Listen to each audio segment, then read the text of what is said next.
Assalamualaikum warahmatullahi wabarakatuh.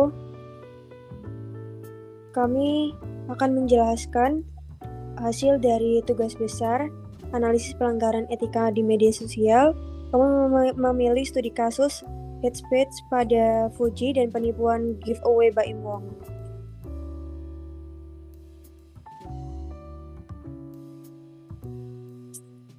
Seiring perkembangan zaman, komunikasi dimudahkan dengan adanya media sosial.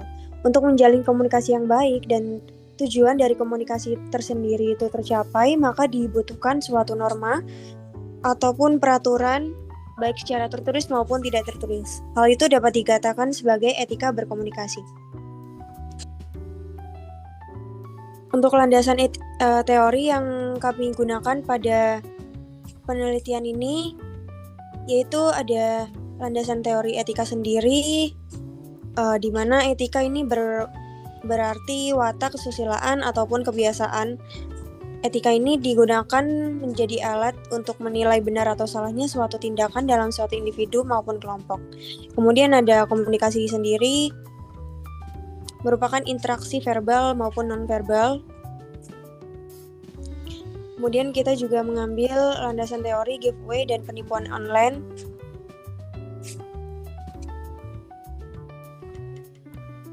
Kemudian ada etika komunikasi dan media sosial.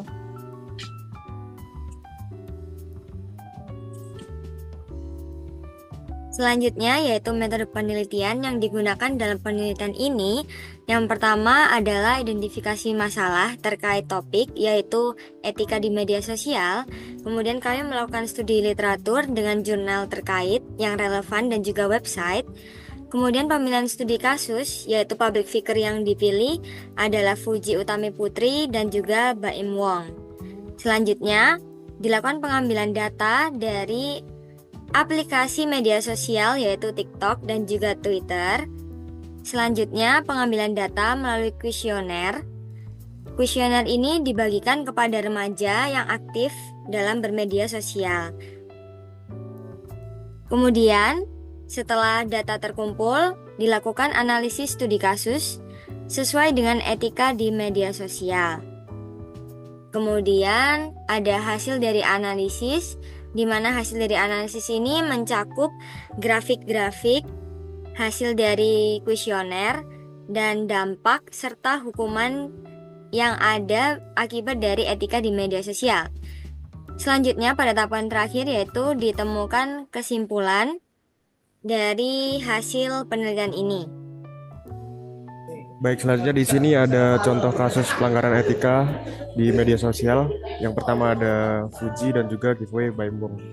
Pada kasus Fuji sendiri, seperti pada screenshot di atas, ditemukan beberapa komentar netizen yang mengatakan maghrib, bahkan maghrib banget, pada dua postingan yang berbeda.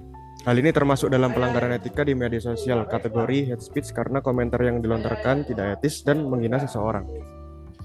Kasus ini juga termasuk ke dalam kategori flaming, di mana flaming sendiri adalah tindakan mengirimkan pesan-pesan berisi kalimat kasar ke suatu grup daring maupun kepada korban secara langsung. Kemudian yang kedua ada kasus Baim Wong, di mana pada tanggal 19 Oktober 2024, orang tua dari salah satu pengguna Twitter menjadi korban penipuan giveaway yang mengatasnamakan Baim Wong. Pelaku meluncurkan aksinya lewat Facebook yang kemudian berpindah ke WhatsApp untuk meminta uang tebusan sebesar 350.000 pada korban agar uang giveaway dapat dicairkan. Korban pun menyanggupi dan segera mentransfer uang rekening yang diminta, namun yang terjadi adalah uang giveaway tidak dikirimkan dan uang transfer untuk menebus giveaway tersebut juga tidak dikembalikan. Dampak dan hukuman pelanggaran etika di media sosial. Ketika kita menerapkan etika bermedia sosial atau bahkan melanggarnya, hal ini dapat berdampak pada psikologis, reputasi, dan finansial korban. Bagi pelaku, hukuman yang didapatkan karena melanggar etika dan media sosial adalah sebagai berikut. Undang-undang yang berlaku berupa pidana atau denda, tak jarang pelaku untuk mendapatkan sanksi sosial dari masyarakat lain atas perbuatannya. Berikut adalah analisis kuesioner pandangan remaja tentang etika komunikasi dan privasi di media sosial kasus Fuji dan Baim Wong. Sebanyak 13 dari 17 responden mengatakan bahwa komentar netizen pada akun Fuji dinilai tidak pantas dan tidak etis. Di sini pada 23 23% berwarna biru berarti tidak peduli, dan warna merah berarti tidak pantas dan tidak etis. Lalu ada kuesioner kedua, 13 responden mengatakan bahwa etika dalam berkomunikasi di media sosial sangat penting, sedangkan 3 responden menilai etika dalam berkomunikasi di media sosial cukup penting. Disimpulkan bahwa etika penting untuk diterapkan dalam bermedia sosial. Kuning yang berarti di sini sangat penting dan merah di sini berarti cukup penting. Lalu untuk biru itu tidak penting. Lalu ketiga, sebanyak 2,9% responden sering melihat pelanggaran etika berkomunikasi di media sosial. Dengan pertanyaan di sini adalah, pernahkah Anda melihat komentar yang melanggar etika di media sosial? Seberapa sering Anda melihatnya? Di sini biru adalah tidak pernah, dan merah cukup sering, dan kuning sangat sering. Lalu untuk hasil kuesioner keempat adalah, diagram batang ini menunjukkan macam-macam pelanggaran etika di media sosial. Yang sering muncul paling banyak adalah menghina penampilan fisik. Lalu untuk kelima, apakah media sosial perlu membuat aturan yang lebih ketat untuk melindungi privasi penggunanya? Pada diagram di atas menunjukkan perlunya media sosial untuk menerapkan aturan yang lebih ketat untuk melindungi setiap penggunanya. Oke, baik, untuk hasil kuesioner nomor 6, yaitu didapatkan hasil bahwa responden lebih setuju media sosial untuk menerapkan aturan yang lebih ketat dan juga memberikan edukasi terhadap pengguna. Selanjutnya yaitu hasil kuesioner yang ke-7, di mana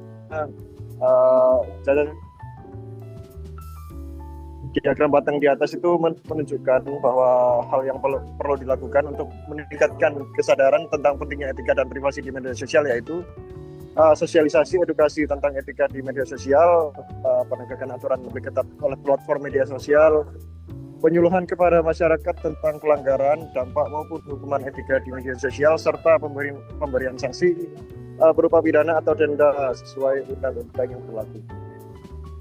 Selanjutnya yaitu undang-undang terkait etika di media sosial, di mana dari awal yaitu diketahui bahwa Undang-Undang Informasi dan Transaksi pasal 27 ayat 3.